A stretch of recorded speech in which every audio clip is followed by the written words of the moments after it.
Ġimniedi servizz ġdid ta' screening tal-oftalmoloġija fid-djar residenzjali għall-anzjani.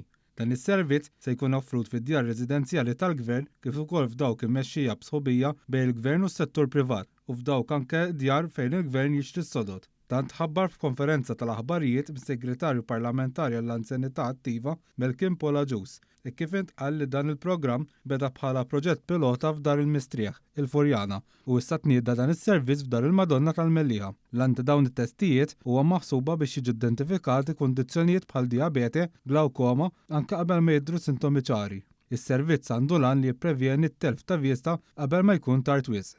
Il-Kap Eżekuttiv tal-Anzjanità Attiva u Kura fil-Komunità Renzo De Gabriele għalli permezz ta' din l-inizjattiva se jkun qed jindirizzaw madwar 4,000 anzjan li ser jgħaddu minn dan l-screening fil-ġimgħat li ġejjin. Dan huwa servizz li ħajkun fil-kull dar tal-anzjani mingħajr ma jkollhom l-iskariġ li qogħdu jmorru jagħmlu appuntamenti fl-outpatients.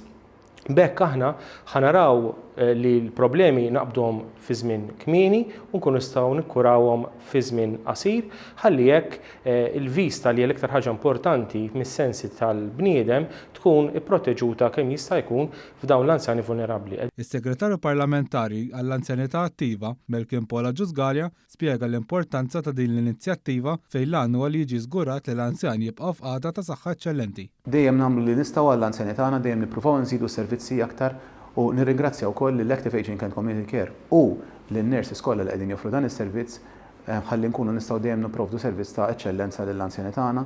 Fl-aħħar mill-aħħar l-għan tagħna huwa li nżommuhom kemm jista' jkun tajbin, komdi u kuntenti fi stat ta' saħħa tajjeb.